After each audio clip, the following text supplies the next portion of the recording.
Hello friends, आज हम लोग बात करने वाले हैं ट्रिक फॉर हाइड्रोलिसिस।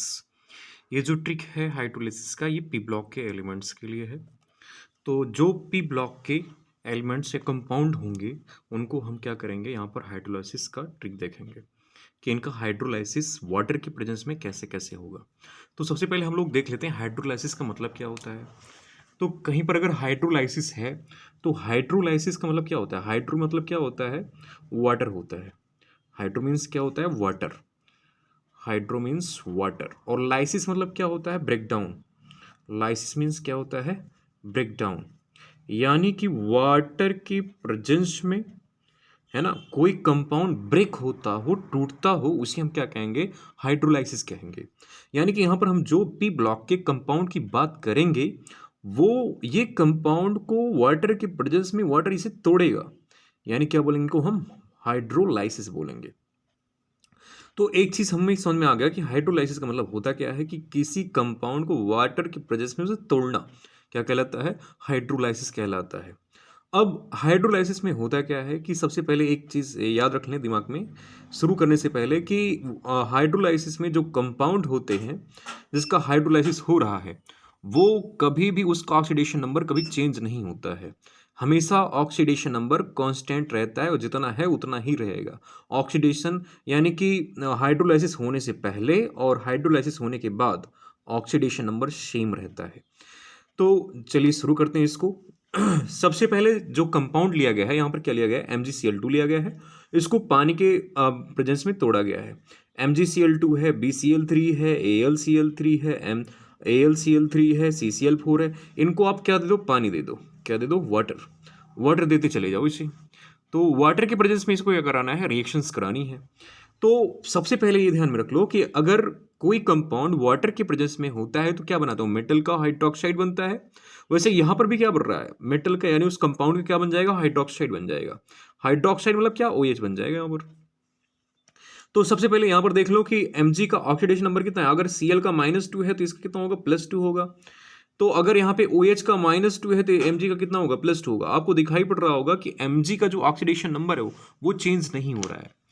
तो Mg का ऑक्सीडेशन नंबर यहाँ पर भी +2 था और यहाँ पर भी कितना है, +2 है, चेंज नहीं हो रहा है। और जो बचा हुआ है वो क्या है, HCl है। वो है ना फ्यूम्स के रूप में, है ना, बाहर निकल जाएगा। इसे हम क्या बोलते हैं, व्हाइट फ्यूम्स बोलते हैं। HCl को यहाँ पे क्या बोलेंगे, व्हाइट फ्यूम्स। ये बाहर निकल जाएगा। उसके बाद अगला कंपाउंड की बात हम लोग करते हैं, जैसे BCl3 है, +3H2 है।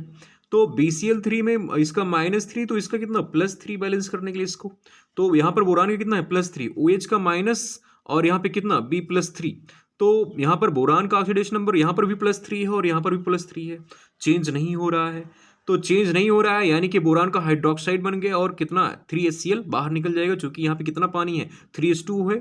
तो 3H2O है तो OH का होल थ्राइस तो बना ही है, और 3 हाइड्रोजन बच रहे हैं, तो जितने हाइड्रोजन बच रहे हैं उतना आप HCl का कर दो, बाहर कर दो। अगला AlCl3 है। AlCl3 यहाँ पर देखो, इसका -3 तो इसका कितना, +3। और H2O के साथ रिएक्शन करने के बाद एल्युमिनियम क्या बना लेगा, एल्युमिनियम का हाइड्रोक्साइड बन जाएगा। इसका -3 तो इसका कितना हो जाएगा, +3। और इसका 3HCl बाहर हो जाएगा। तो यहाँ पे कितना है, 3H2, यानी कि 6 हाइड्रोजन है। 6 हाइड्रोजन में से 3 हाइड्रोजन यहाँ पे हाइड्रोक्साइड बना ले रहे हैं। तो बचे हुए हाइड्रोजन कितने हैं, 3, तो 3HCl यहाँ पे बाहर निकल जाएगा। फिर अगला हम लोग बात करते हैं, जैसे यहाँ पे क्या है, AlCl3 है, यहाँ पे 6H2O है। तो यहाँ पर पानी क्या हो गया, सबसे ज्यादा आ गया। तो पानी अगर सबसे ज्यादा संख्या में आपको दिखाई पड़ेगा वो लिगैंड बना लेगा। अगर इस जो मेटल लिया गया है, अगर उसके पास, है ना, बैकेंट ऑर्बिटल होगा, एक लिगैंड के रूप में उससे अटैच हो जाएगा। यानी कि यहाँ पर कुछ कंपाउंड ऐसे बन जाएगा, AlH2O का होल 6। यहाँ पर हाइड्रोक्साइड नहीं बनेगा, यहाँ पर लिगैंड के रूप में पानी जुड़ जाएगा। तो यानी AlH2O का होल 6 हो जाएगा, और यहाँ पे क्या हो जाएगा, 3HCl बाहर हो जाएगा यहाँ पर। और इसको आपको ध्यान में रखना है कि जब पानी की संख्या ज़्यादा होगी वो क्या बना लेगा, कोऑर्डिनेशन कंपाउंड बनाता है। कोऑर्डिनेशन कंपाउंड मतलब कि जो H2O है वो लिगैंड के रूप में काम करने लगेगा। अब नेक्स्ट हम लोग देखते हैं, CCl4 है। CCl4 पानी के साथ रिएक्शन करेगा कि नहीं करेगा। तो यहाँ पर लिखा गया नो हाइड्रोलाइसिस। हाइड्रोलाइसिस क्यों नहीं होगा, क्योंकि जो H2O है, जो OH है, उसको अटैक करने के लिए बैकेंट ऑर्बिटल चाहिए। उसको अटैक करने के लिए क्या चाहिए, बैकेंट ऑर्बिटल चाहिए। तो OH जो है, H2O का OH कहाँ पे अटैक करेगा, कार्बन पे अटैक करेगा। तो कार्बन के पास बैकेंट ऑर्बिटल है ही नहीं, तो कार्बन के पास अगर वैकेंट ऑर्बिटल नहीं है, क्या ये रिएक्शन होगी? नहीं होगी। तो ध्यान में रखना है कि due two options of vacant orbital, कहाँ पे नहीं है? कार्बन के पास नहीं है। वैकेंट ऑर्बिटल कहाँ पे नहीं है? कार्बन के पास नहीं है, इसलिए रिएक्शन शो नहीं करेगा। फिर अगला हम लोग रिएक्शन की बात कर रहे हैं। जो नेक्स्ट रिएक्शन की बात है उसमें CCl4 लिया गया है और H2 के साथ रिएक्शन कराई गई है। ये रिएक्शन है। अगर हम सिंपल एकदम साधारण अवस्था में अगर ये रिएक्शन कराते हैं तो ये नहीं होता है, लेकिन अगर इसको हम SN1 यानी ड्रास्टिक कंडीशन यानी कि सब कुछ कंडीशन प्रोवाइड कराएं और इसको SN1 रिएक्शन करा दें। SN1 रिएक्शन मतलब क्या? One step reaction, SN1 substitution nucleophilic reaction आप लोग सुने होंगे ऑर्गेनिक में, वही रिएक्शन है ये। तो यहाँ पर फर्स्ट स्टेप में जो रिएक्शन होती है उसको हम क्या कहते हैं? SN1 रिएक्शन कहते हैं। तो ड्रास्टिक कंडीशन कराने के बाद है ना, तो क्या होता है? यह COCl2 बनता है, यानी कि साधारण अवस्था में ये रिएक्शन नहीं करती है, लेकिन ड्रास्टिक कंडीशन में रिएक्शन कर जाती है और क्या बनाता है यहाँ पे? COCl2 बनाता है, और जिसका नाम क्या है? फॉस्जीन। फॉस्जीन गैस आप लोग सुने होंगे। और ये जो गैस है काफ़ी पॉइजनस होती है, बहुत विषैली होती है। अब यहाँ पे जो HCl निकलेगा, कितना निकलेगा? क्योंकि हाइड्रोजन यहाँ पे कितना है? 2 है, एक भी हाइड्रोजन यहाँ पे यूज नहीं हुआ। आप कितना HCl बाहर निकाल दोगे? 2 HCl बाहर निकाल दो यहाँ पर, चूंकि 2H2 बाकी था। तो मेरे हिसाब से यहाँ पे क्लियर है कि जो भी है ना मेटल दिए गए हैं, जो कंपाउंड दिए गए हैं, उनकी ऑक्सीडेशन नंबर चेंज नहीं होगा और वो हाइड्रोक्साइड बनाएंगे और बचे हुए हाइड्रोजन जो होंगे वो HCl को बाहर निकाल देंगे। तो मेरे हिसाब से पहला कॉन्सेप्ट यहाँ पे क्लियर है। अब आते हैं हम लोग अगले कॉन्सेप्ट पे। आता है ग्रुप 15 के ट्राइक्लोराइड्स। ट्राइक्लोराइड्स मतलब क्या? आप है ना, कोई कंपाउंड हो, है ना, वो कंपाउंड मान लो X है और ये Cl3 है। तो ट्राइक्लोराइड्स जो मेटल है उसके साथ जो क्लोराइड लगे हुए हैं, कितने लगे हुए हैं? 3 लगे हुए हैं। तो यहाँ पर नाइट्रोजन भी हो सकता है X के स्थान पे, फास्फोरस भी हो सकता है, AS भी हो सकता है, S भी हो सकता है, Bi हो सकता है। क्यों? क्योंकि ये सभी किसके ग्रुप में आते हैं? 15 ग्रुप में आते हैं। तो नाइट्रोजन, फास्फोरस, आर्सेनिक और एंटीमनी, बिस्मथ, ये सभी 15 ग्रुप के ही हैं और इन्हीं सभी के ट्राइक्लोराइड्स की हम लोग बात करेंगे। तो सबसे पहले हम लोग ध्यान में रखेंगे कि जब ये रिएक्शन करेंगे तो ये क्या बनाते हैं? पहला जो कंपाउंड होता है वो होक्स बनाएगा HOX, ये होक्स देगा HOX, बाकी सब हक्स बनाएंगे, HUX बनाएंगे।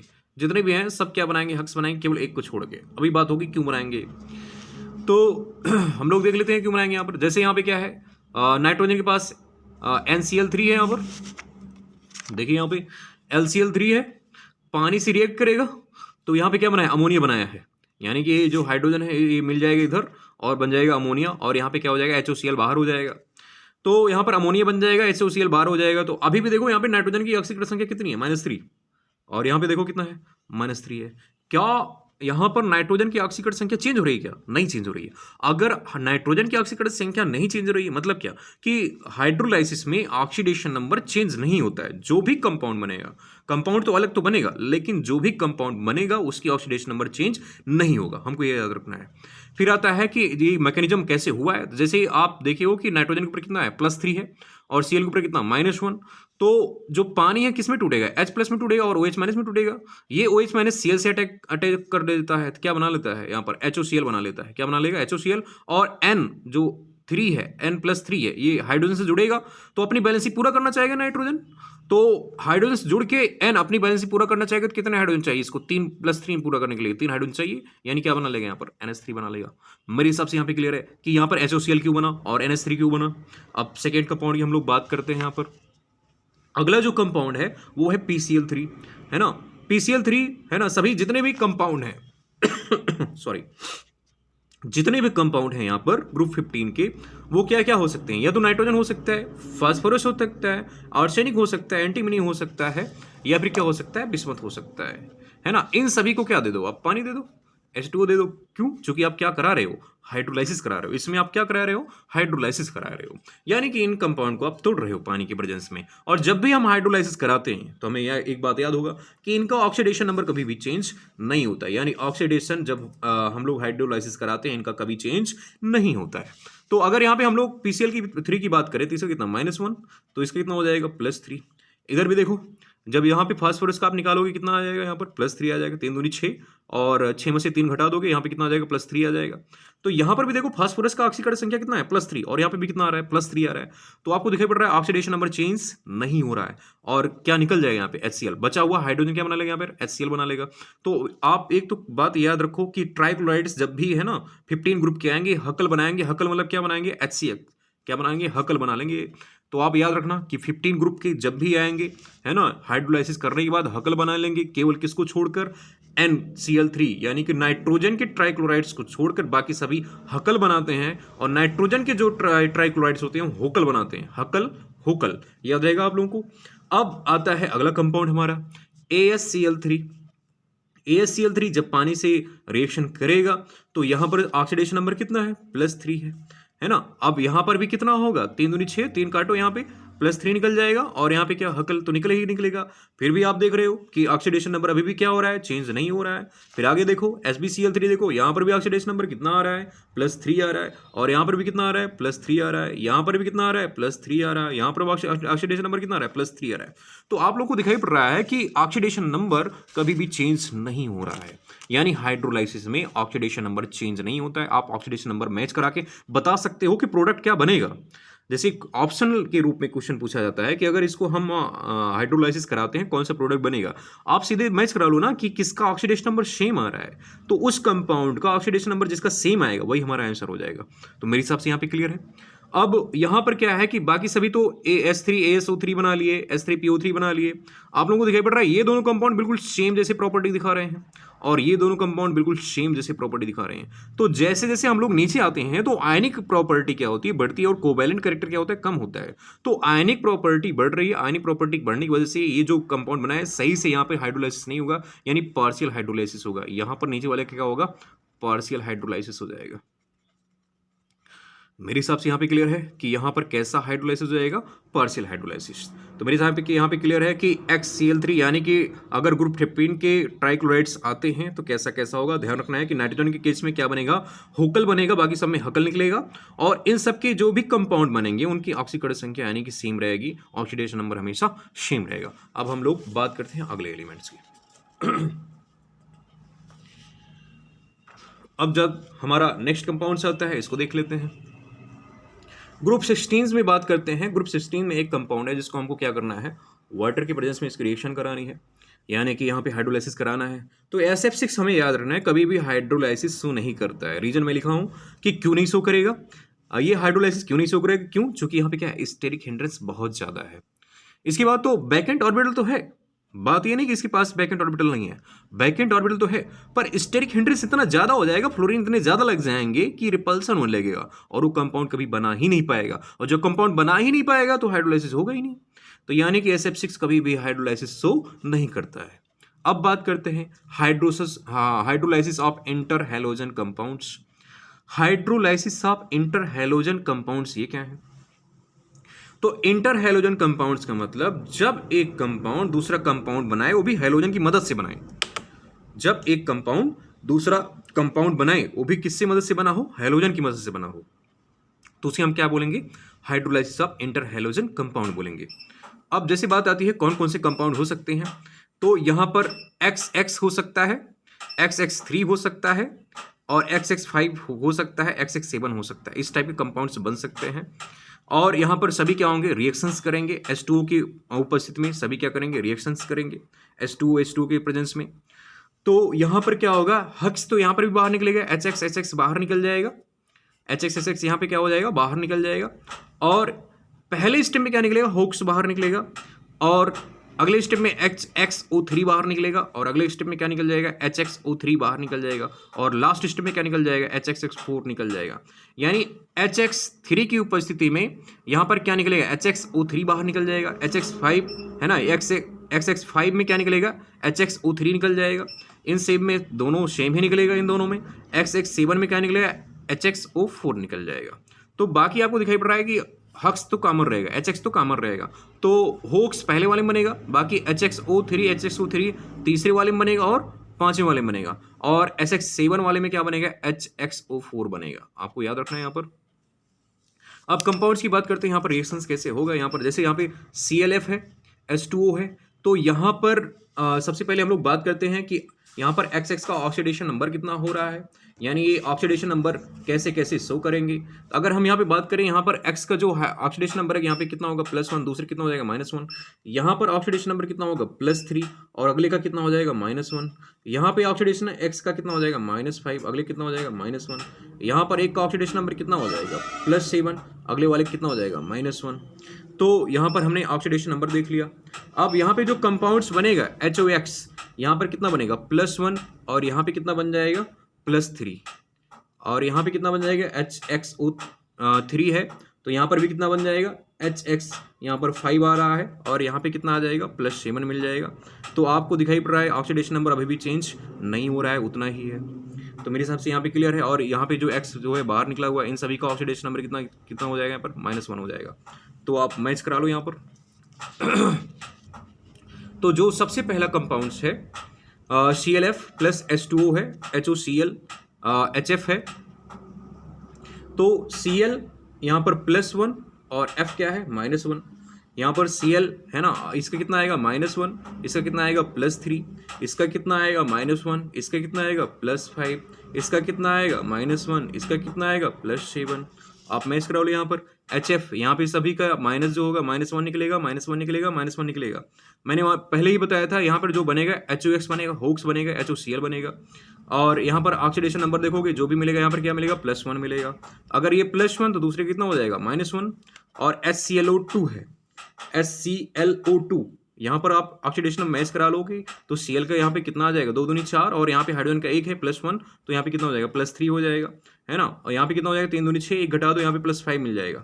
और यहाँ पे कितना मिल जाएगा 4 दूनी 8, 8 में से 1 चला जाएगा, कितना मिल जाएगा +7 मिल जाएगा, यानी कि +1 +3 +5 +7। तो यहाँ पर देखो आयोडीन का +7 है, तो यहाँ पर भी आयोडीन का +7 है। यहाँ पर +5 है क्लोरीन का, तो यहाँ पर भी कितना है क्लोरीन का +5 है। यहाँ पर क्लोरीन का कितना है +3, तो यहाँ पर भी क्लोरीन का कितना है +3 है। यहाँ पर क्लोरीन का कितना है +1, तो यहाँ पर भी क्लोरीन का कितना है +1 है। अब हम लोग बात करते हैं अगले हाइड्रोलाइसिस ऑफ कार्बाइड्स।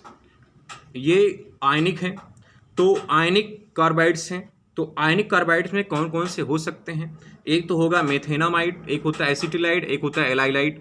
मेथेनामाइड क्या है, एलाइलाइड क्या है, इन सब की बात कर रहे हैं हम लोग। मेथेनामाइड्स यहाँ पर क्या होगा, यहाँ पर कार्बन 1 है तो इसका जो ऑक्सीडेशन नंबर आएगा वो C4- होगा। H2O की उपस्थिति में जब रिएक्शन करेगा क्या बना लेगा, मीथेन बना लेगा। चूंकि -4 की बैलेंसी को पूरा करेगा, यहाँ पे क्या बन जाएगा CH4 बन जाएगा। तो अगला कंपाउंड्स क्या है, एसिटिलाइड है, C2 H2O है, C2H2 है। यहाँ पे क्या बना लेगा, -2 को पूरा करेगा बैलेंसी को, क्या बना लेगा एसिटिलीन बना लेगा। और यहाँ पे क्या है एलाइलाइड है, C3 है, इसकी बैलेंसी को पूरा करेगा, यहाँ पे क्या बना लेगा C3H4 बन जाएगा यहाँ पर। तो इसको हम मेथेनामाइड कहते हैं, इसको एसिटिलाइड कहते हैं और एलाइलाइड कहते हैं। तो जब ये पानी की यानी कि H2O की उपस्थिति में रिएक्शंस करेगा, ये बना लेगा मेथेनामाइड मेथेन बना लेगा, एसिटिलाइड बना लेगा एसिटिलाइन बना लेगा और एलाइलाइड क्या बना लेगा एलाइलिन या प्रोपाइनिन बना लेगा। तो अब हम बात करते हैं इनके रिएक्शंस कैसे होंगे, उनकी बात की जा रही है यहाँ पर।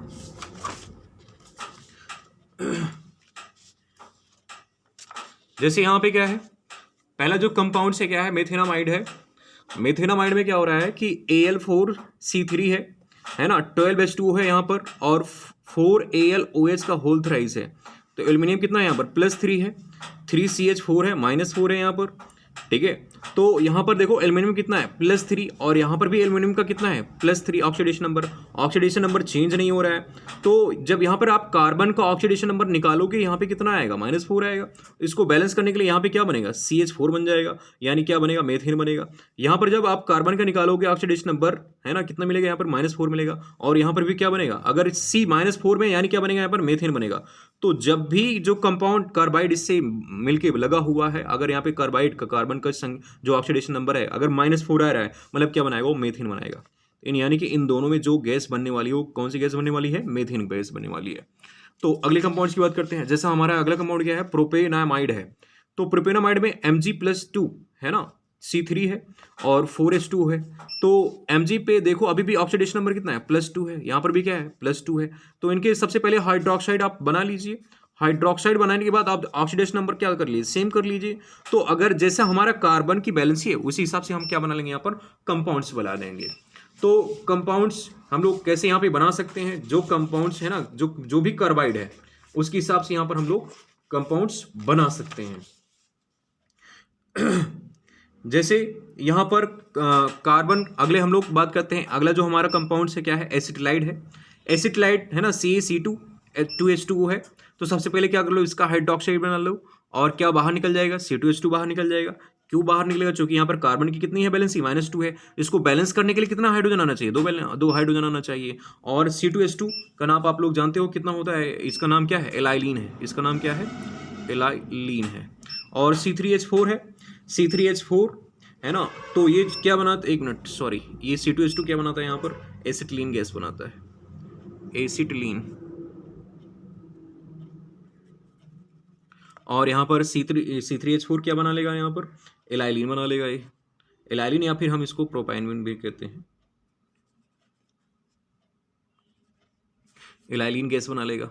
और ऊपर वाला जो कार्बाइड होगा कितना बना लेगा, ये मीथेन गैस बना लेगा।